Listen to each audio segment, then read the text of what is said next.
Welcome back to Your Faith is Your Fortune by Neville Goddard, broken down by Rob. Today we are going to be doing the second part, and I've decided to do three, of Chapter 3, the principle of truth. And in part 2, we're going to focus on floating. We left the last chapter with this statement: until your present consciousness is dropped, you will not be able to rise to another level. And this is the new wine into new wineskins dilemma of your present consciousness is your old wineskin, and the new I am is the new wine.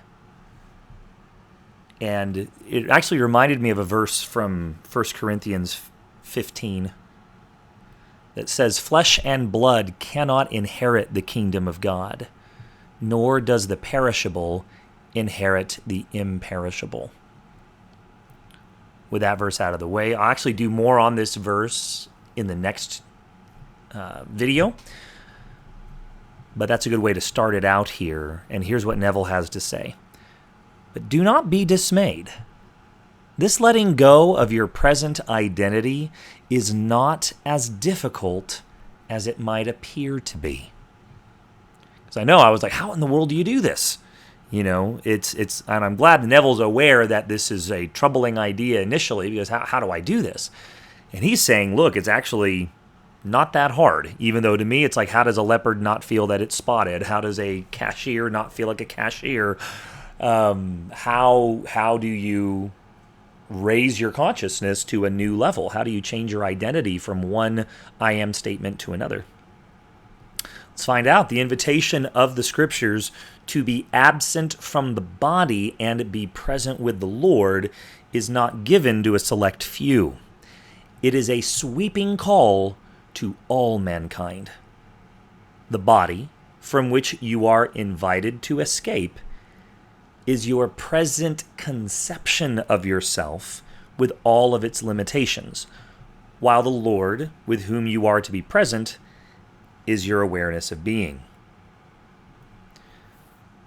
So again, the body from which you are invited to escape, this isn't a death cult. Your body is not bad. It is how you experience your world, but it's not how you change it.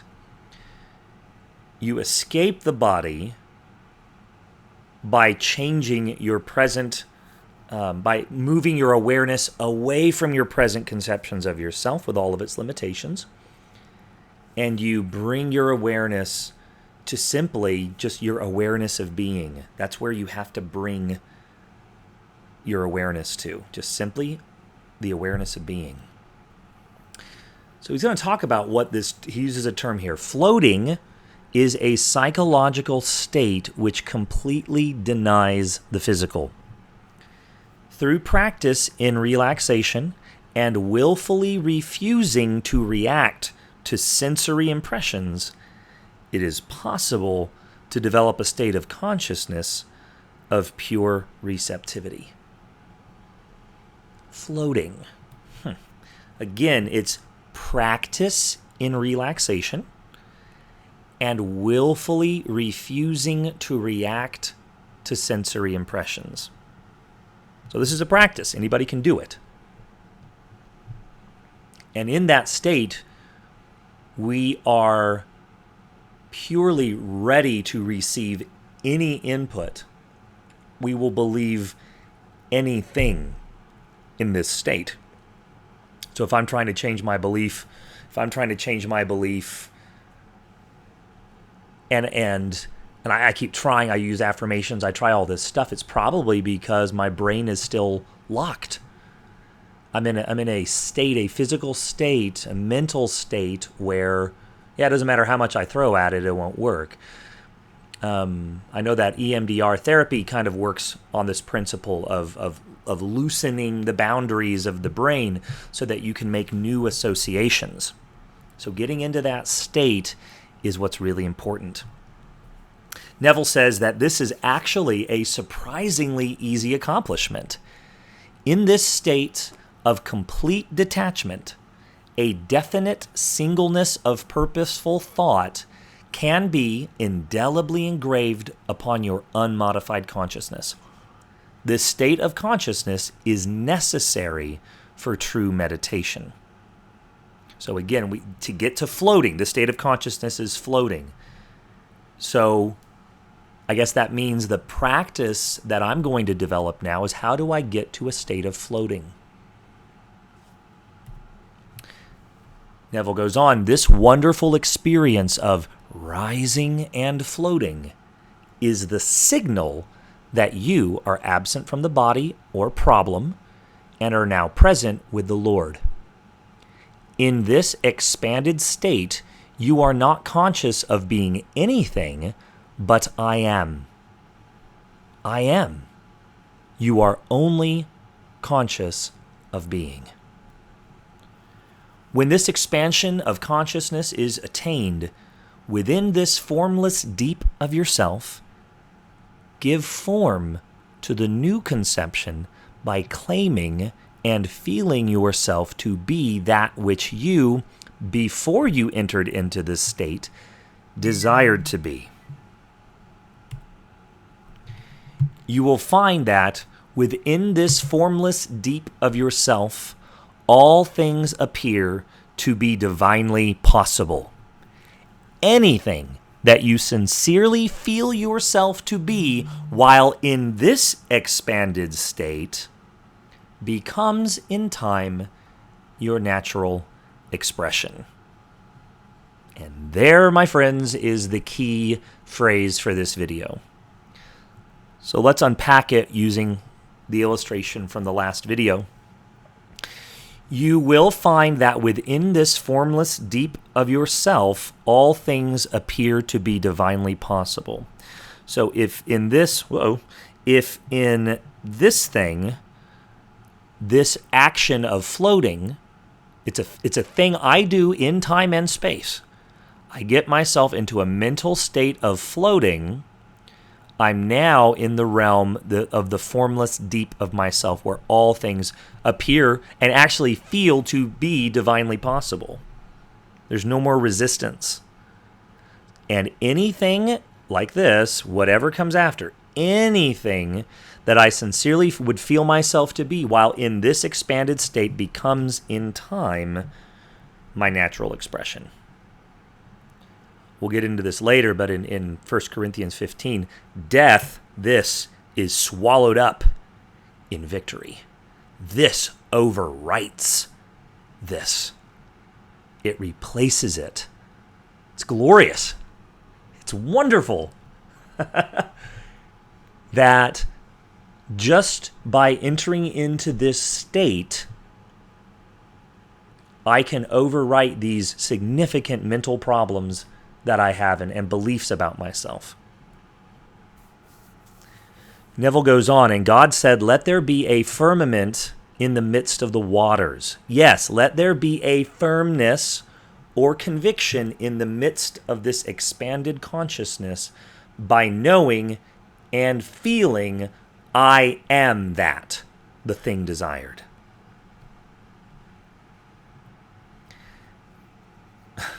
This is the big benefit of moving from this literal historical understanding of everything to be able to see the poetry, see the story, see the parable. Does it not make sense what Genesis 1 is saying? As you claim and feel yourself to be the thing desired, you are crystallizing this formless liquid light that you are into the image and likeness of that which you are conscious of being. Now that the law of your being has been revealed to you, begin this day to change your world by lots of hard work. No, by networking with the right people. No. Begin by revaluing yourself. Too long has man held to the belief that he is born of sorrow and must work out his salvation by the sweat of his brow. Too long. God is impersonal, and no respecter of persons. So long as man continues to walk in this belief of sorrow, so long will he walk in a world of sorrow and confusion. For the world, in its every detail, is man's consciousness crystallized.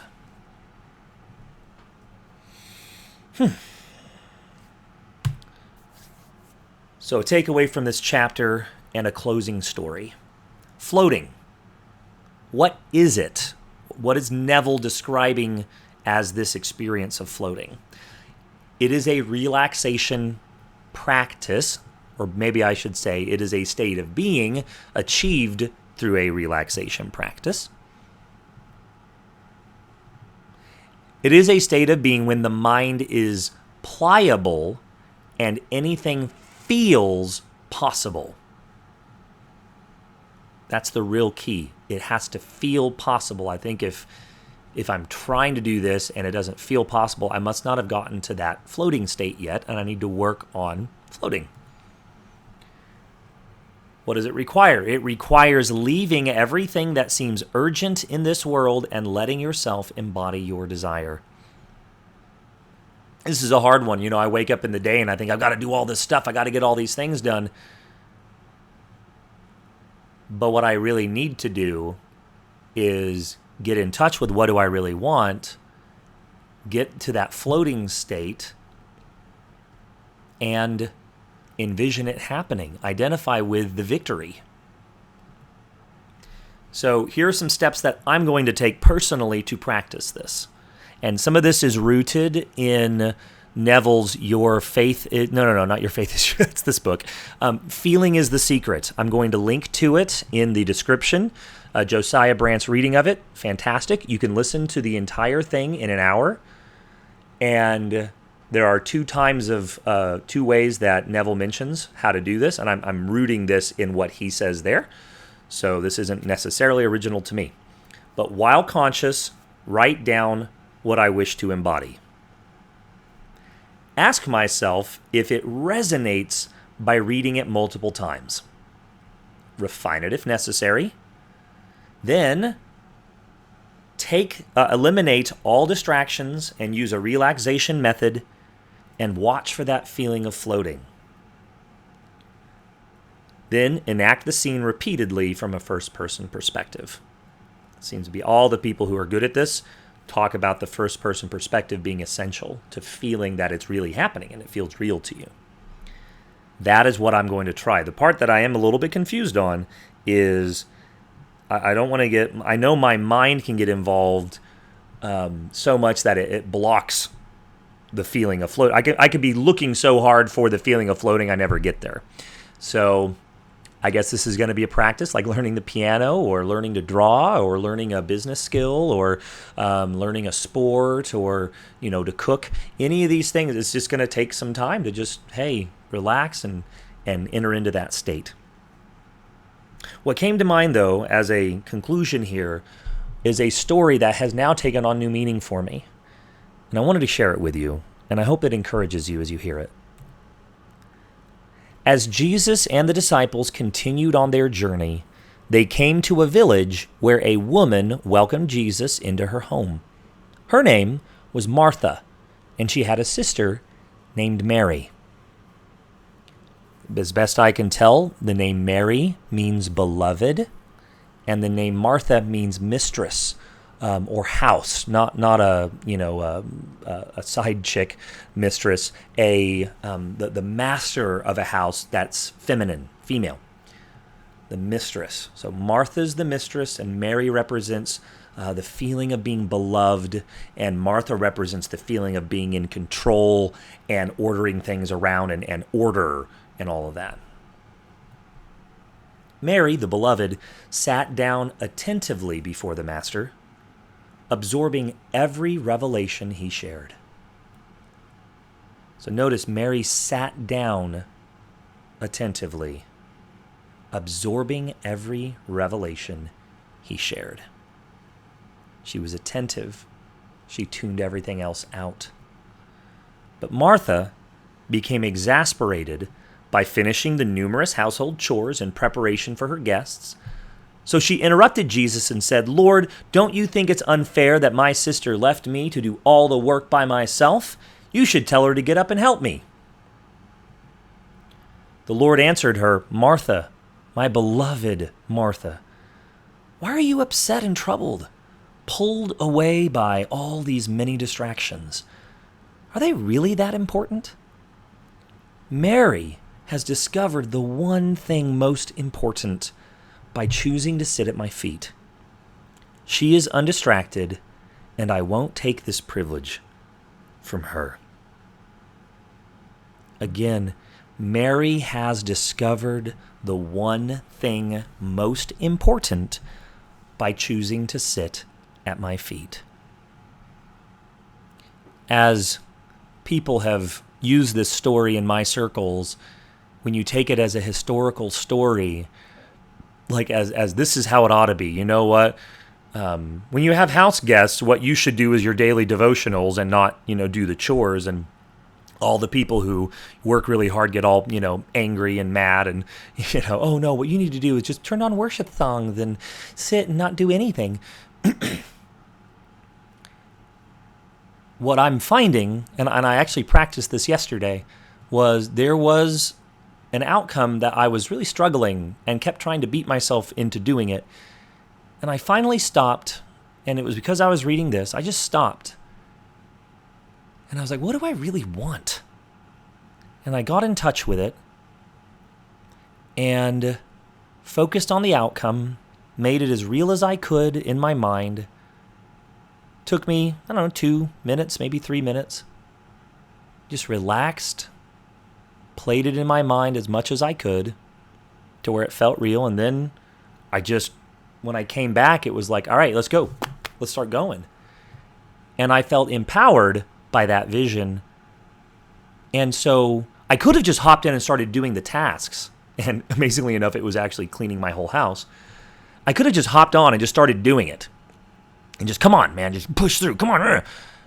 And instead, I just took the time to imagine what my clean kitchen would feel like, what my clean living room would be like, to be able to sit on my couch and just enjoy the clean feelings around me and the clean carpet under my feet and the way it feels on my toes and the way the light reflects off of the clean countertops of my kitchen.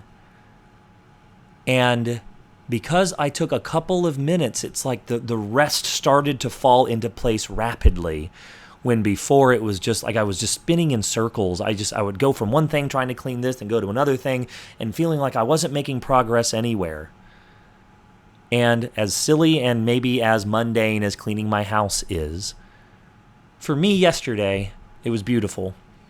And it was helpful to just stop and become intimate with that desire of how I want my life to look. And that's what Jesus is in this story. He is the master. And by laying myself down at his feet, my imagination, the best imagination I can have, it came to pass. And if it helps to personify him, sure, great, do it. That's a whole nother thing. But anyway, I thought I'd at least share that story. And thanks for listening to this one. Can't wait to get into part 3 of the Principle of Truth. Once again, I am just starting out. Nobody has any clue who I am. And YouTube is showing my video to some people. And by liking this video, by doing things like subscribing, it will put me on the radar so that other people can hear this and join. So if this resonates with you, thank you so much for liking the video. Thank you so much for your contributions. And right now, I don't have a lot of other people to pay attention to on my YouTube channel. So feel free to interact, and I look forward to seeing you on the next video. Thank you. Bye.